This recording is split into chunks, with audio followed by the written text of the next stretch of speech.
20 जून 2025 Leeds का ऐतिहासिक मैदान और शुरू होने जा रही है एक फ्यूचर डिसाइडिंग भिड़ंत। इंडिया वर्सेस इंग्लैंड, दो क्रिकेटिंग सुपर पावर्स, 5 टेस्ट और दांव पर सिर्फ ट्रॉफी नहीं, इज्जत है, लीगेसी है और आने वाले सालों का टेस्ट भविष्य। और ये सिर्फ एक बाइलेटरल टूर नहीं है, ये एक नई कहानी की शुरुआत है। ये एक ऐसी कहानी है जिसमें है रिवाइवल, रिवेंज और कुछ राइजिंग स्टार्स पर उम्मीदें। इस बार इंडिया की स्क्वाड बदली हुई है, पुराने चेहरे जा चुके हैं, कुछ धुरंधर लौटे हैं और कई नए नाम पहली बार इंग्लिश सरजमी पर खुद को साबित करने उतरने वाले हैं। हर डिपार्टमेंट में देखने को मिलेंगे नए बैटल्स। बैटिंग में क्लास बनाम स्वैग, बॉलिंग में कंट्रोल बनाम अटैक और कप्तानी में नई सोच बनाम पुराना अनुभव। और यही मिक्स सीरीज को बना रही है कुछ खास। और आज के इस वीडियो में हम आपको मिलवाएंगे उन 6 खिलाड़ियों से जिनकी परफॉर्मेंस तय करेगी इस टेस्ट वॉर की दिशा। 3 इंडिया से, 3 इंग्लैंड से। ये वो नाम है जिन पर होंगी करोड़ों निगाहें। तो इस वीडियो को शुरू से अंत तक जरूर देखिएगा।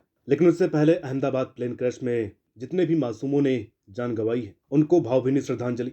ईश्वर उनकी आत्मा को शांति प्रदान करे। सिर्फ 25 साल का एक बल्लेबाज जो मई 2025 तक वनडे क्रिकेट में नंबर 1 रैंकिंग पर है, अचानक सबसे इमोशनल फैन बेस वाली टीम को लीड कर रहा है, और वो भी उनके सबसे मुश्किल ओवरसीज टूर पर। जी हाँ, ये कहानी, ये नाम शुभमन गिल का है। और ये हकीकत सिर्फ एक सीरीज की नहीं बल्कि आने वाले सालों के लिए टीम इंडिया की दिशा तय कर सकती है। गिल का सफर कप्तानी तक पहुंचने का एकदम परियों की कहानी जैसा लगता है। 2018 अंडर 19 वर्ल्ड कप में प्लेयर ऑफ द टूर्नामेंट बने थे, जहां उन्होंने 124 की औसत से 372 रन ठोके। पाकिस्तान के खिलाफ अंडर 19 सेमीफाइनल में नॉट आउट 102 की पारी खेली, जिससे सचिन तेंदुलकर और राहुल द्रविड़ जैसे दिग्गजों ने उनकी तारीफ करते हुए कह दिया कि इस लड़के में दबाव झेलने का जबरदस्त टेम्परामेंट है। लेकिन भाई, अब बात सिर्फ रन बनाने का नहीं है। इंग्लैंड में कप्तानी करना मतलब क्रिकेट के यूपीएससी में बैठना, जहां सवाल सिर्फ स्किल्स के नहीं, माइंडसेट के भी होते हैं।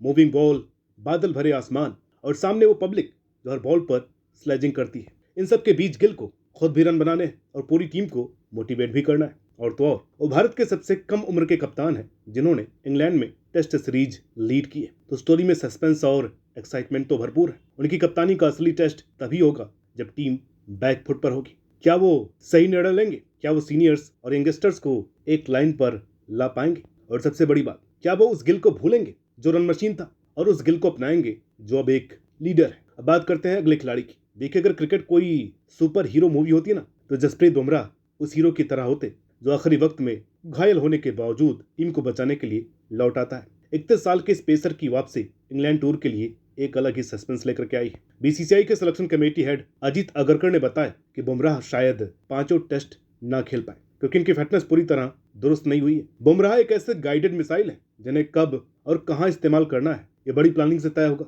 उनकी यॉर्कर मारने की क्षमता, अनऑर्थोडॉक्स बॉलिंग एक्शन और हर अहम मौके पर विकेट निकालने वाली आदत, इन्हीं के दम पर इन्होंने तीनों फॉर्मेट्स में नंबर 1 बॉलर का टैग हासिल किया था। बुमराह ने न सिर्फ सबसे कम मैचों में 200 टेस्ट विकेट लेने का रिकॉर्ड बनाया, बल्कि ऐसा करते हुए उन्होंने भारतीय पेस बॉलिंग का चेहरा ही बदल दिया। लेकिन इस कहानी में एक ट्विस्ट है।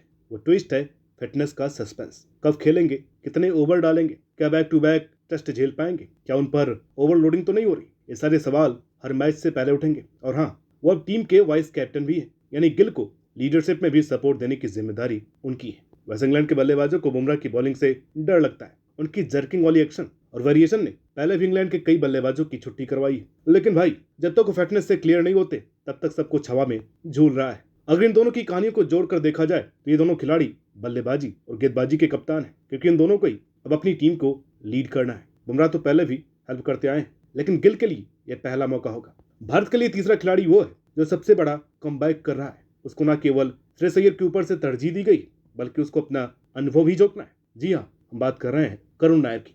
इस पूरी सीरीज में शायद ही कोई कहानी करुण नायर की वापसी से ज्यादा दिलचस्प होगी। 8 साल तक टेस्ट टीम से बाहर रहना, बाहर बैठकर टीम को बदलते देखना और फिर 33 की उम्र में दोबारा मौका मिलना, वो भी इंग्लैंड जैसी कंडीशंस में खुद को साबित करने के लिए। ये कहानी नहीं है, ये एक हॉलीवुड स्क्रिप्ट है। करुण नायर का टेस्ट करियर छोटा था लेकिन शानदार था। अपने सिर्फ तीसरे टेस्ट में उन्होंने 300 रन ठोक दिए थे और दिखा दिया था कि लंबी पारी खेलने का दम उनके पास है। ये वही स्किल है जो इंग्लिश कंडीशंस में सबसे ज्यादा काम आती है, सब्र और टेक्निक। अब उनकी जो हालिया डोमेस्टिक परफॉर्मेंस रही है और जो उन्होंने काउंटी क्रिकेट में रन बनाए हैं, उसने सेलेक्टर्स को ये यकीन दिलाया है कि उनके पास वो माइंडसेट है जो इंग्लैंड में काम आएगा। पर करुण नायर की वापसी को खास बनाता है वो बैकड्रॉप जो चीफ सेलेक्टर अजीत अगरकर ने बनाया है। अजीत अगरकर ने बताया उन्होंने कहा, विराट वहां नहीं है तो एक्सपीरियंस की थोड़ी कमी है। हमें लगा कि उनका अनुभव इस गैप को भर सकता है। इस एक लाइन से साफ हो जाता है कि करुण नायर सिर्फ एक बैटिंग ऑप्शन नहीं है, वो मिडिल ऑर्डर को स्टेबल करने वाली मौजूदगी है। और इंग्लैंड में मिडिल ऑर्डर पर ही सबसे ज्यादा प्रेशर होता है। वहीं पर गेम की दशा तय होती है, कौन हावी रहेगा और कौन दबेगा।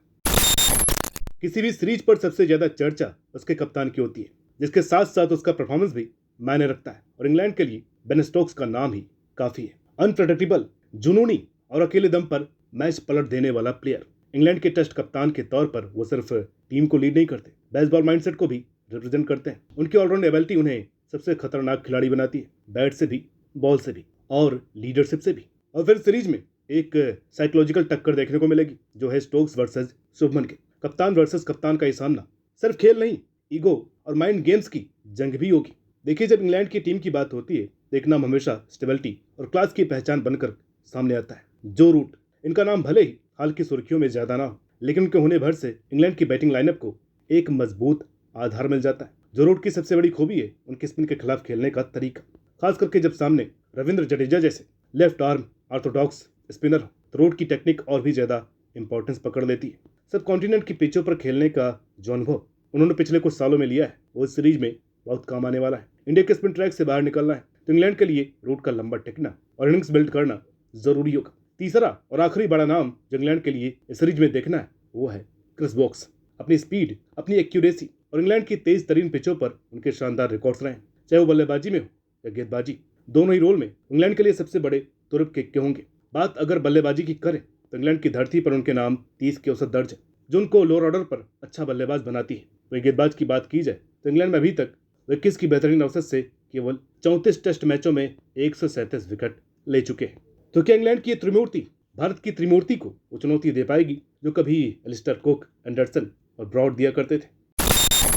अब इस सीरीज की असली खूबसूरती बस इन स्टार खिलाड़ियों में नहीं छिपी है। यह मुकाबला असल में एक टैक्टिकल चेज मैच है, जहां चालें, कंडीशंस और प्लेइंग कॉम्बिनेशंस जीत का फैसला करेंगे। इंडिया ने टीम सिलेक्शन में जो सोच दिखाई है वो काफी स्ट्रेटेजिक लगती है। शार्दुल ठाकुर और हर्षदीप सिंह जैसे सीमर्स को जोड़ने से लेकर जडेजा, कुलदीप यादव और वाशिंगटन सुंदर जैसे स्पिन ऑप्शन रखने तक इंडिया ने हर पिच और हर सिचुएशन को ध्यान में रखने की तैयारी की है। वहीं इंग्लैंड की कप्तानी में स्टोक्स का अग्रेसिव अप्रोच देखने को मिला है, जल्दी डिक्लेरेशन, अटैकिंग फील्ड और रिस्क लेने की हिम्मत। इस सीरीज में जहां एक तरफ इंडिया के पास कुछ पुराने हीरे हैं तो ये दूसरी ओर नए टैलेंट्स भी हैं जो खुद को दुनिया के सामने साबित करने के लिए बेताब है।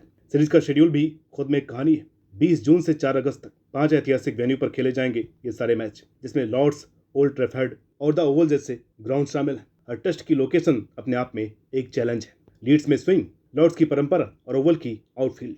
हर मैच में टीमों को खुद को दोबारा इन्वेंट करना पड़ेगा। ये दिमाग, दिल और डिसिप्लिन का असली इम्तिहान होगा।